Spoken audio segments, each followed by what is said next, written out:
ஓம் சாயிரா சாயிரா ஓம் சாயிரா சாயிரா ஓம் சாயிரா சாயிரா அன்பே சாயிரா பேரன்பே சாயிரா அகிலம் தளிக்க ஆத்மா விழிக்க அனுதினம் சாயிரா எங்கள் அன்பே சாயிரா ஒன்றே இறைவன் ஒன்றே பூமிக்கென்றும் சாயிரா சரணம் சாயிரா நன்றே செய்து வாழ்வோம் நாம் ஒன்றே செய்து வாழ்வோம் அன்பே சாயிரா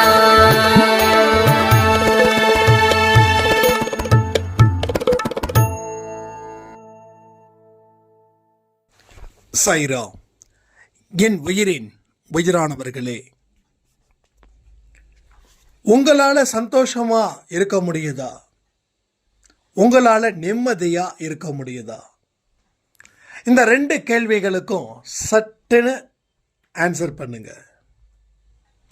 இந்த 2 விஷயத்துக்காக தான் உலகத்தில் இருக்கக்கூடிய அத்தனை மனுஷங்களும் எதிர்பார்க்குறாங்க, ஆசைப்படுறாங்க.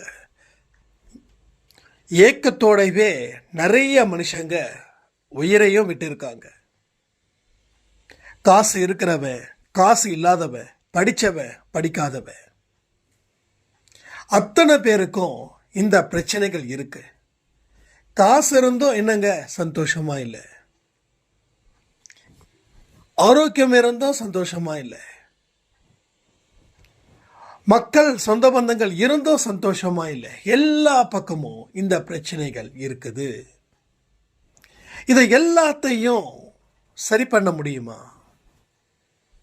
அதற்கு ஒரு ஆடியோ போதுமா? மனசு மட்டும் நடக்கும் அப்படின்னு நம்பிடுச்சுன்னா எல்லாமே நடந்தே தீரும்.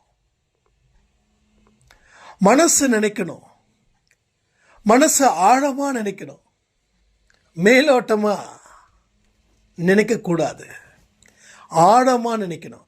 ஆழமா நினைக்கும் போது கண்டிப்பா அதிலே ஒரு சக்தி பிறக்குது. அந்த சக்தி வழி நடத்துது. நீ கேட்டதை அத்தனையும் அந்த சக்தி செஞ்சு கொடுக்குது.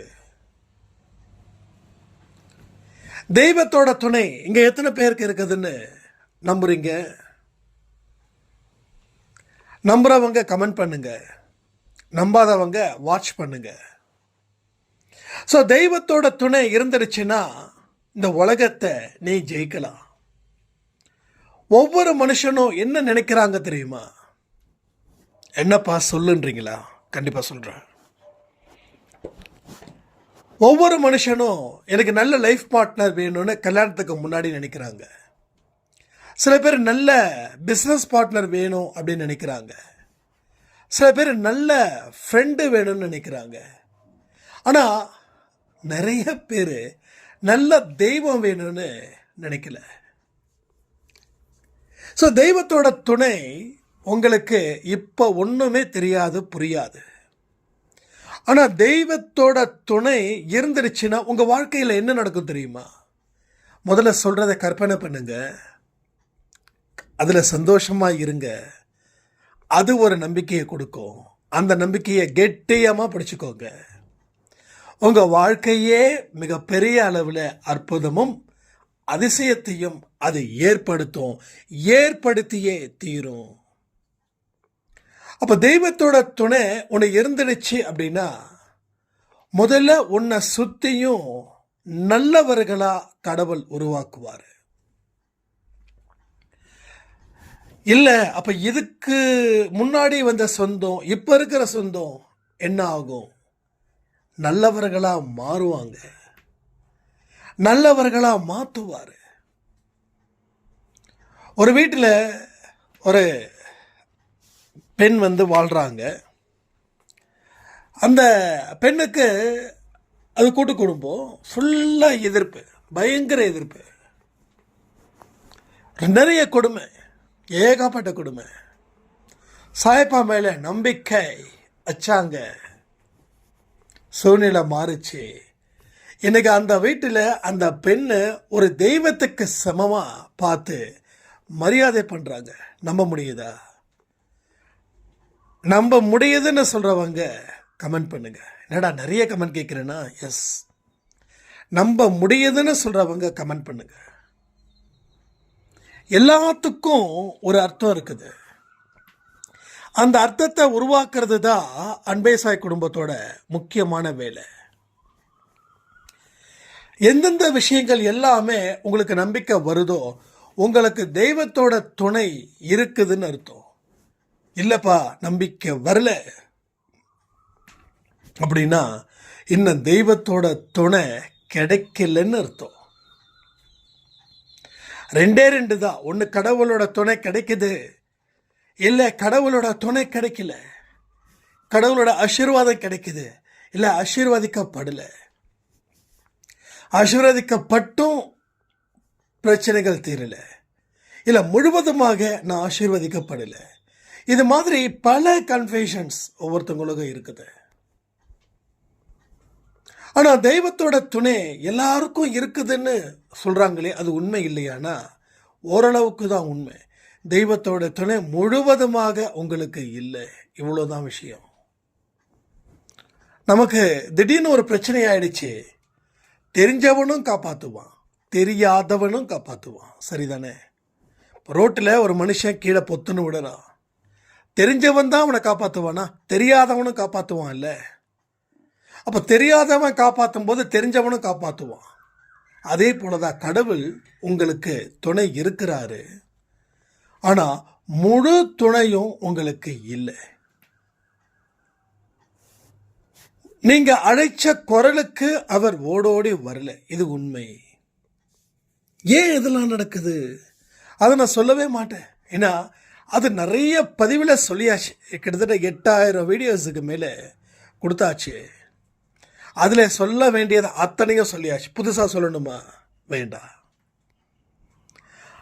அப்போ இந்த துணை இல்லாமல் வாழ முடியுமா? நீங்கள் வாழ்ந்துக்கிட்டு இருக்கீங்களே, இந்த துணை இல்லாமல் வாழ முடியுமான்னு கேள்வி கேட்டால் எஸ், அப்சல்யூட்லி. நீங்கள் அப்படி தான் வாழ்க்கையை வாழ்ந்துக்கிட்டு இருக்கீங்க. உங்கள் லைஃப் அப்படி தான் இருக்கு. உங்களுக்கு ஒரு மனுஷனுடைய சப்போர்ட் இருந்தால் போதும், அந்த மனுஷன் உங்களை விட்டு விலகாமல் இருந்தால் போதும், நான் வாழ்ந்துடுவேன்னு சொல்கிறீங்க. ரைட், எக்ஸாக்ட்லி, நல்ல பாயிண்ட் இது. ஆனால் அந்த துணை கடைசி வரைக்கும் இருக்குதா? புருஷனும் மனைவியும், கணவன் மனைவி 10 வருஷமாக வாழ்ந்துட்டு இருக்காங்க. இப்போ கணவனை தனியாகவும் மனைவியை தனியாகவும் சில கேள்விகள் கேட்டால் பிடிச்சு வாழ்கிறீங்களா அப்படின்னா இல்லைன்னு சொல்லுவாங்க. அதே போல் மனைவி கிட்ட கேள்வி கேட்டாலும் அதே தான் சொல்லுவாங்க. அப்போ ஏன் வாழ்கிறோம்? குழந்தைகளுக்காக. அப்போ உங்களுக்காக சத்தியமாக இல்லை. அப்போ உங்களுக்காக ஒரு காலத்தில் வாழ்ந்தீங்க, ரைட்? உங்களுக்காக ஒரு காலத்தில் வாழ்ந்தீங்க, ஆனால் இப்போ வாழலை. அப்போது உங்களுக்காக வாழ்ந்த வாழ்க்கை இப்போ உங்கள் குழந்தைங்களுக்காகவும் இல்லை குடும்பத்தோட கௌரவத்துக்காகவும் வாழ்கிறீங்க. அப்போ இந்த வாழ்க்கையில் எத்தனை சதவீத சந்தோஷம் இருக்குன்னா 0.00000% தான் உங்கள் சந்தோஷம் இருக்குது. அப்போ என்ன விஷயங்கள் நடக்குது? நீங்கள் ஒரு மனுஷனை துணையாக நினச்சி வாழ்ந்தும் தோற்று போயிட்டீங்க. ஆனால் தெய்வத்தோட துணை இருந்துச்சுன்னா அன்னைக்கு எந்த அன்போட ஒரு மனுஷனை நேசிச்சிங்களோ அதே நேசிப்பு இன்னமும் கூடுதலாக கிடைச்சிக்கிட்டே இருக்கும். இன்னமும் அளவுக்கு அதிகமான அன்பு அங்கே நிற்கும். அப்போ தெய்வத்தோட துணை, சாயப்பாவோட துணை, உலகத்தில் இருக்கக்கூடிய அத்தனை தெய்வத்தோட துணை உனக்கு இருந்தா, நான் முதல்ல 2 வார்த்தை சொன்னேன், அந்த 2 வார்த்தையும் உங்களுக்கு 100% நடக்கும். நிம்மதியான வாழ்க்கை, சந்தோஷமான வாழ்க்கை.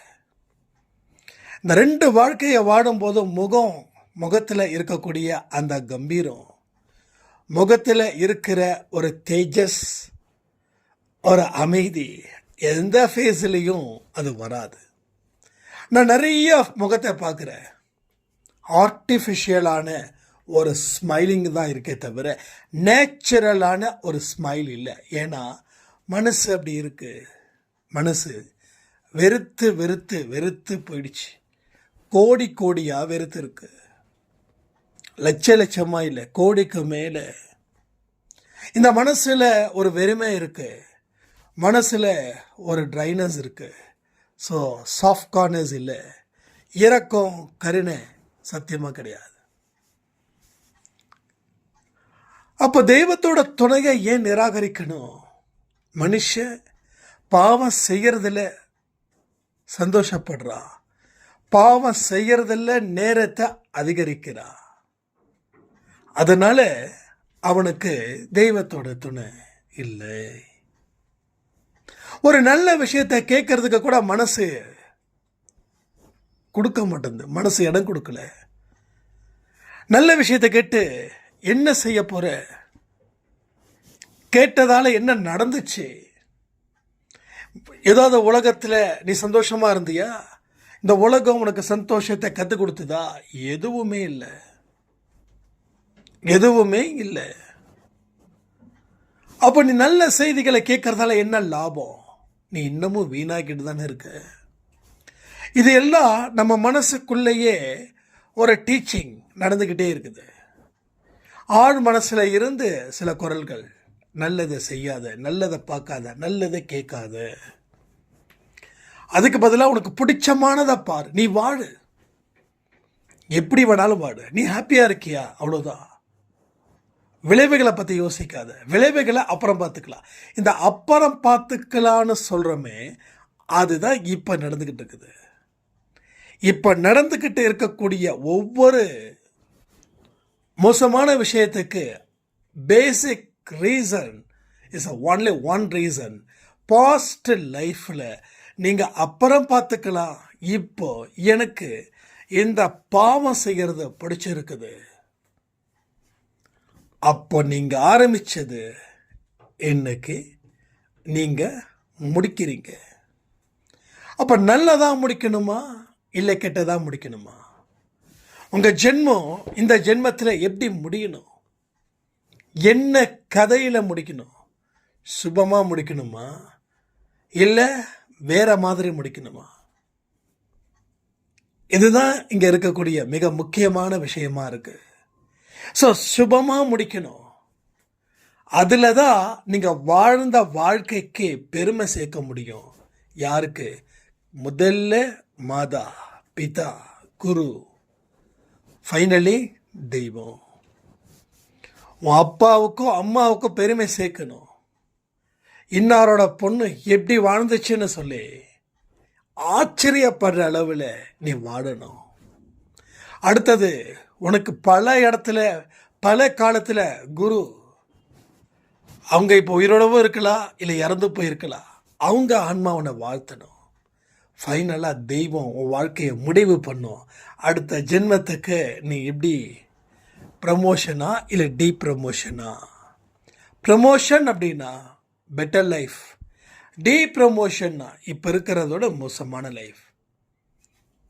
ஸோ எதை நீ டிசைட் பண்ண போகிறேன்னா அதற்கு தகுந்த மாதிரி நீ பண்ணிக்கோ. ஒரு எக்ஸாம் வருது, நீ பாஸ் ஆகணுமா ஃபெயில் ஆகணுமா முடிவு பண்ணிக்கோ. பாஸ் ஆகணும்னா படி, ஃபெயில் ஆகணும்னா படிக்காத. படித்தவன் ஃபெயில் ஆக மாட்டான்,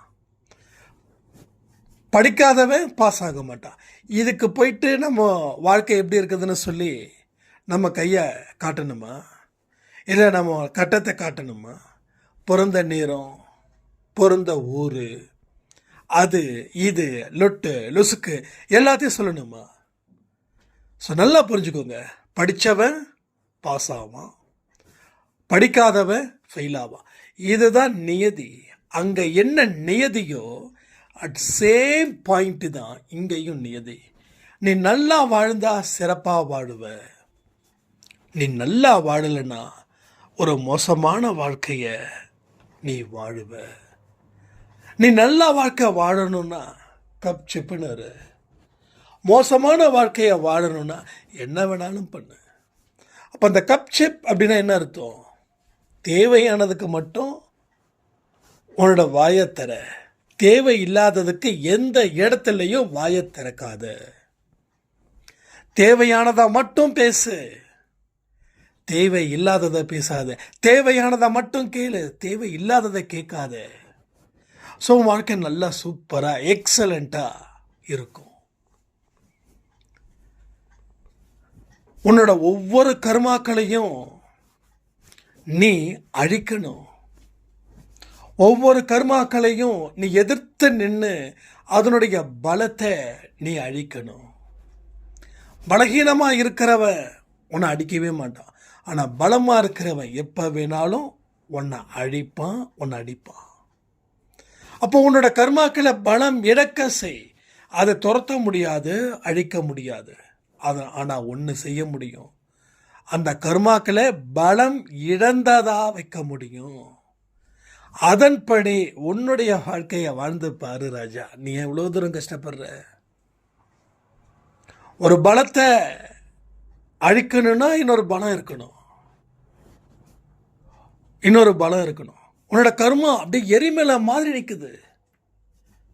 நீ ஃபைட் பண்ண. எரிமலை தொட்டா நான் கருகிடுவேன்னு நினைக்காத. தொட்டா கருகு, பிரச்சனை கிடையாது. ஆனால் நீ தொட்டா கருக மாட்ட. கடவுளுடைய பலம் உனக்கு இருக்குது, அந்த தெய்வத்தின் துணை உனக்கு இருக்குது, பெற்றோர்களோட துணை உனக்கு இருக்குது, நல்லவர்களோட துணை உனக்கு இருக்குது. எதிர்த்து நின்று போராடு.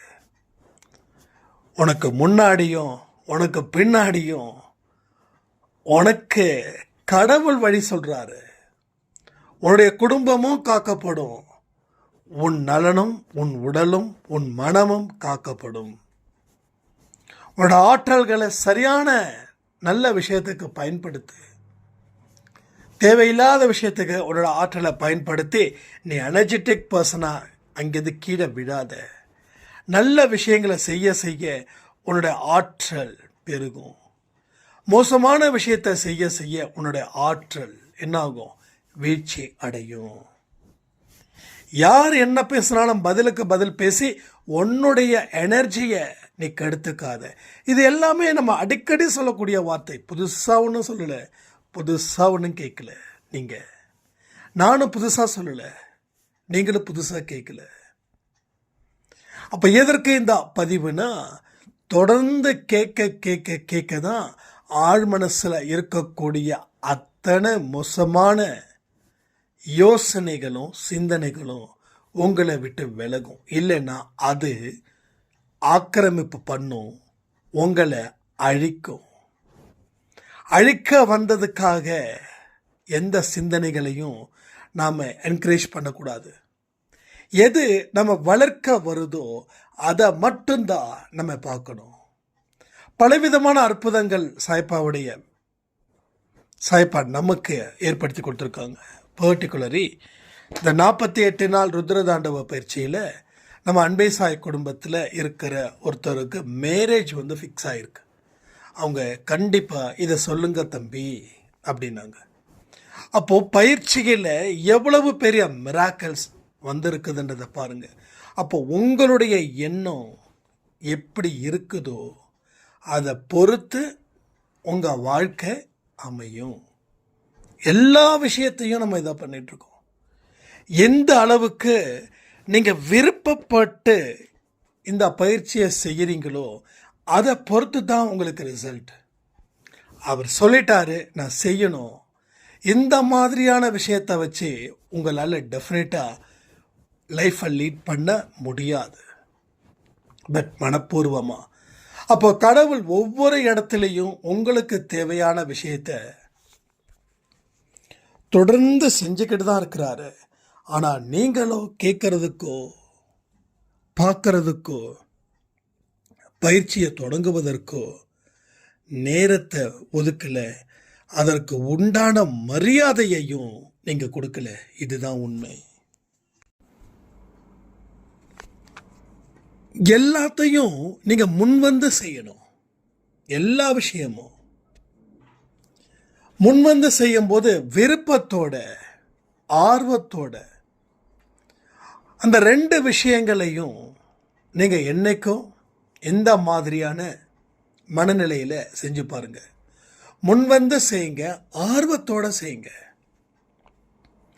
கடவுள் சம்பந்தப்பட்ட எந்த ஒரு விஷயத்தை யார் என்ன சொன்னாலும் அதை 6வது அறிவை பயன்படுத்தி இது சரிதானா அப்படின்ற ஒரு கேள்விகளை எழுப்பி அதில் இருந்து பதில்களை பெற்று நீங்கள் ஆரம்பிக்கும்போது எந்த இடத்துலையும் நீங்கள் தொடர்ந்து ஸ்டாப் பண்ணவே மாட்டீங்க. ஏன் முயற்சிகள் செய்தும் நாம் திடீர்னு ஸ்டாப் பண்ணுறோம் அப்படின்னா, அப்போ நம்ம ஆர்வத்தோடு பல இடத்துல செய்யலை, விருப்பத்தோடு செய்யலை. இதன் மூலமாக வரக்கூடிய பிரச்சனைகள் தான் இந்த எதையும் நம்மளால் முழுமையாக செயல்படாமல் இருப்பதற்கு. உங்களுக்கு பிடிச்ச ஒரு விஷயத்தை உங்களால் நிறுத்த முடியுமா சொல்லுங்கள்? இந்த விஷயம் பிடிக்குது அப்படின்னா அந்த விஷயத்தை நீங்கள் எந்த காரணத்தை கொண்டாவது நிறுத்தி வச்சுருக்கீங்களா? டைமே கிடைக்கலனாலும் அதை செஞ்சு முடிச்சிட்டு தான் நீங்கள் தூங்குவீங்க. ஒன்றும் இல்லை, நேற்று சாயப்பாவுடைய ஒரு விளையாட்டு என்னென்னா, நைட்டு நான் வீட்டுக்கு வந்து சேரும்போது மணி 11:30 மணி ஆயிடுச்சு. நான் வெளியில் இதில் இருந்தேன். ஆக்சுவலாக வீட்டுக்கு வரல, கொஞ்சம் ஒர்க்கு பிஸியில் ஒரு 11:30 தான் நான் மறுபடியும் நான் ஒரு கஸ்டமர் ப்ளேஸ் ஆக்சுவலாக நைட் ஒர்க்கு ஃபுல்லாக. அப்போ அடடா இப்போ தான் நம்மளோட ப்ளேஸ்க்கு வந்திருக்கோம், நம்ம ஆரத்தி வேற எடுக்கலை. சரி சும்மா பாட்டுக்கு ஓடிட்டோம். நைட்டு எத்தனை மணிக்கு? 11:30க்கு ஆரத்தி பாட்டுக்கு ஓடிட்டோம், ப்ளே பண்ணுவோம், சும்மா கேட்போம் அப்படின்னு. அப்புறம் என்னாச்சு, அந்த ஆரத்தி சாங் ப்ளே ஆகுது. நான் பாட்டுக்கும் உட்காந்து கண்ணை மூடுறேன். சரி போதும், அது பாட்டு நம்ம வேலை பார்க்கலாம் அப்படின்னு. ஆனால் வேலை பார்க்க விடல கடவுள். எங்கே ஓடுற, உட்கார்றா, உட்கார், உனக்காக நான் எவ்வளோ நேரம் காத்துக்கிட்டு இருந்தேன், நீ ஜஸ்ட்டு ப்ளே பண்ணிவிட்டு உன்னோட வேலையை பார்க்க போறியா? இது கடவுள் சத்தியமாக நேற்று அந்த மாதிரி ஒரு உள்ளுணர்வை ஏற்படுத்தி அந்த ஆரத்தி முடிகிற வரைக்கும் அட்டென்ஷனில் கண்களை மூடி நான் உட்காந்துருக்கேன், அந்த பாடல் முடிகிற வரைக்கும். அப்போது எனக்கு ஒன்றும் புரியல. கேட்டு முடித்ததுக்கப்புறம் தான் எப்படியோ உட்கார வச்சிட்டீங்கல்ல நீங்கள் அப்படின்னு நான் மைண்டுக்குள்ளே கேட்குறேன். அவர் சொல்கிறாரு, இவ்வளோ நேரம் உனக்காக தான்டா காத்துட்டு இருந்தேன், எல்லாரும் ஆரத்தி எடுத்து முடிச்சிட்டாங்க, இரவு ஆரத்தி, நீ ஒருத்தந்தான் பாக்கி. எப்போ என்னடானா நீ பாட்டுக்கு ஹாய் சொல்லிட்டு நீ பாட்டுக்கு உன் வேலையை பார்க்க போவேன். அப்போ காத்துக்கிட்டு இருந்த நான் என்ன முட்டாளா அப்படின்ற மாதிரி ஒரு பொறி தட்டுச்சு. அதுக்கப்புறம்தான் எனக்குள்ளே ஒரு சிரிப்பும் அவர் மேலே ஒரு அன்பு இன்னும் ஜாஸ்தியாகுது. எனக்காக சாயப்பா காத்துக்கிட்டு இவ்வளோ நேரம் இருந்திருக்காரே. அப்போ எப்படிங்க 11:30 மணிக்கு மேலே நைட்டு ஆரத்தி எடுக்க தோணுமா? அப்போ தோண வச்சிருக்கிறது யார்? காரணம் இல்லாமல் எதுவுமே நடக்காது. நான் திரும்ப சொல்கிறேன், ஒரு விஷயமும் காரணத்தின் படி தான் இங்கே நடக்குது. ஏடாகுளமாவோ ஏனோ தானோனோ நடக்கலை. கடவுள் உங்களுக்கு சோதிக்கிறாருன்னா அது காரணம் இருக்குது. கடவுள் உங்களுக்கு அள்ளி கொடுக்குறாருன்னா அதுக்கு காரணம் இருக்குது. உங்கள் வாழ்க்கையை வளர்ச்சி அடைய வைக்கிறாருன்னா காரணம் இருக்குது. வீழ்ச்சி அடைய வைக்கிறாருன்னா காரணம் இருக்குது. அந்த காரணத்தை யாராலையும் அறிஞ்சிக்க முடியாது, அவர் மட்டும்தான் அறிஞ்சிக்க முடியும். எனக்கு இன்னைக்கு ஒரு பிரச்சனையை கொடுக்குறாருன்னா yes, one of the reason இருக்குது. அப்போ எல்லாமே சகலமும் அவர் தான் கொடுக்குறாரு. அதில் நாம் ஏன் இப்படி கொடுத்தீங்கன்னு கேட்க முடியுமா? கேட்க முடியாது, பதில் சொல்லவும் மாட்டார். அப்போ ஒரு விஷயமும் ஏதோ ஒரு அடிப்படையில் நடக்குது. ஏன் என்னோடய லைஃப்பில் நடந்த விஷயத்தை அட் ப்ரெசண்ட் வரைக்கும் சொல்கிறேன் அப்படின்னா, என்னுடைய அனுபவம் உங்களுக்கு தேவைப்படும், உங்கள் அனுபவமும் எனக்கு தேவைப்படும். அப்போது உங்கள் அனுபவமும் எனக்கு இருக்குது. ஏன் அனுபவம் இருக்குதுன்னா, அப்போ என்னோடய லைஃப்பில் என்னோட சேர்க்காமல் உங்கள் அனுபவமும் என்னுடைய அனுபவம் போல் 2 பேரோட அனுபவம். அப்போது இந்த அன்பே சாயில் எத்தனை பேர் கேட்குறீங்களோ அத்தனை பேரோட அனுபவமும் எனக்கு இங்கே கிடைக்குது. அதே போல் நீங்களும் அந்த அனுபவத்தை மனப்பூர்வமாக ஏற்றுக்கிட்டா எது சரி எது தப்புன்னு தோணும். இன்றைக்கி கூட விஷ்ணு சாய் கிட்டே நான் வந்து பேசிகிட்டு இருந்தேன். அதாவது ஒரு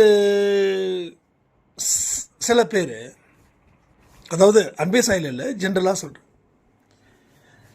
நமக்கு முன்னாடி சில விஷயங்களை செய்வாங்க, நமக்கு அது மாதிரி செய்யலான்னு தோணும். அப்போது அதே மாதிரி செய்கிறவங்க நம்ம கண்ணுக்கு முன்னாடியே கடவுள். ஒன்றும் இல்லை, ஓப்பனாக சொல்லணுன்னா ஒரு 1 இயருக்கு முன்னாடி நம்ம ஆஃபீஸில் இன்னொரு பிரான்ச் போடலாம் அப்படின்னு சொல்லி ஒரு ஐடியா. அப்போது எங்கே போடலான்னா, சரி இது வந்து இந்த எண்ட்லேயும் இன்னொரு எண்ட்லேயும் ஜஸ்ட்டு வந்து ஒரு 2-3 கிலோமீட்டர்ஸ்குள்ளே போடலாம் அப்படின்னு சொல்லி ஒரு ஐடியா. ஆனால் எனக்கு அதில் உடன்பாடு சத்தியமாக இல்லை. ஏன்னா இங்கேயும் அங்கேயும் ரொம்ப பெருசாக ஒன்றும் இல்லை. அப்படி இருக்கும்போது எங்கே முதல்ல ஆரம்பித்தாங்களோ அங்கே தான் கூட்டம் வரும், அது வந்து செகண்டரியாக தான் இருக்கும் அப்படின்னு. பட் அது நாங்கள் என்ன பிளான் பண்ணமோ அதே போல் எங்களை சுற்றியும் 3 பேர் பிளான் பண்ணாங்க இதே மாதிரி பிரான்ச். அதாவது என்னென்னா ஒரு 10 அடி ஒரு 10 அடி 20 அடி இருக்கும், இங்கே ஒன்று அங்கே ஒன்று.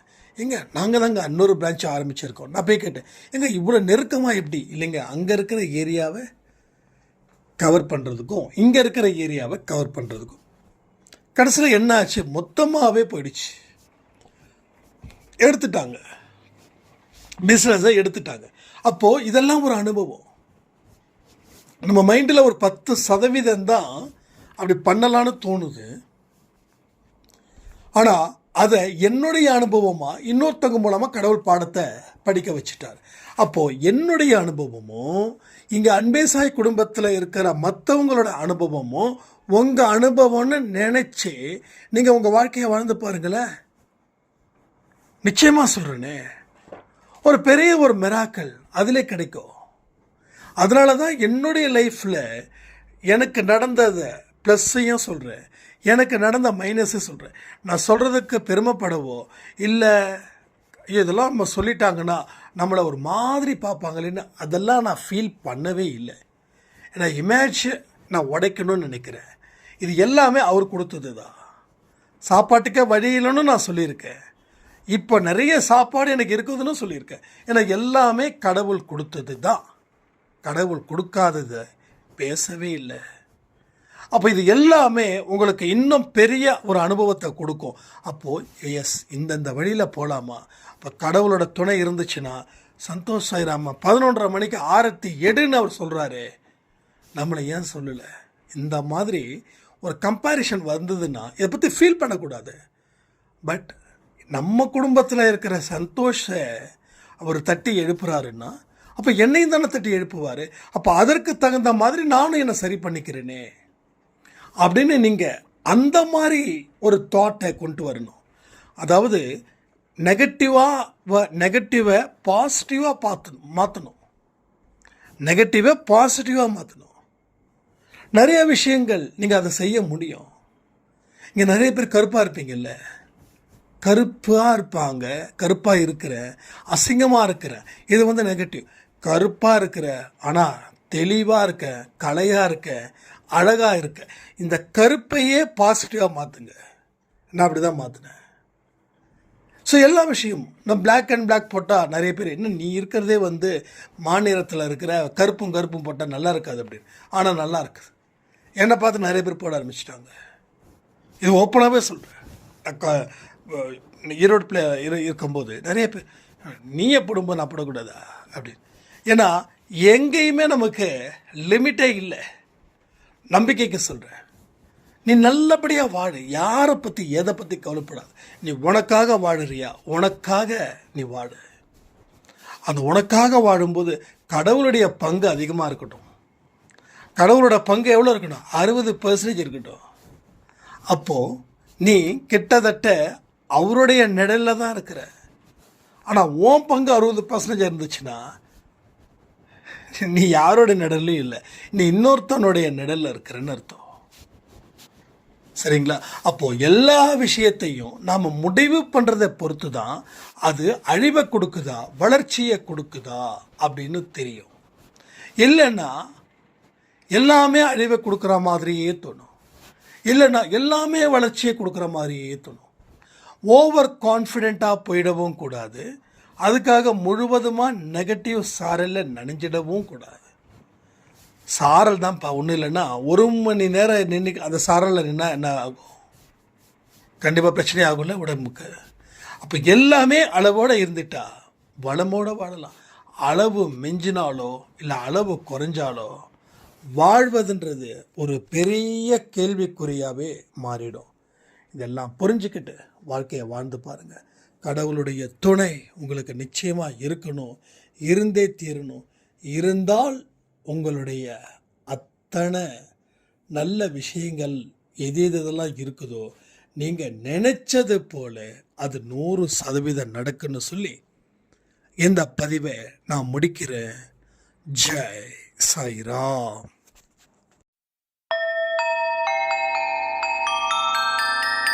ஓம் சாயிரா சாயிரா ஓம் சாயிரா சாயிரா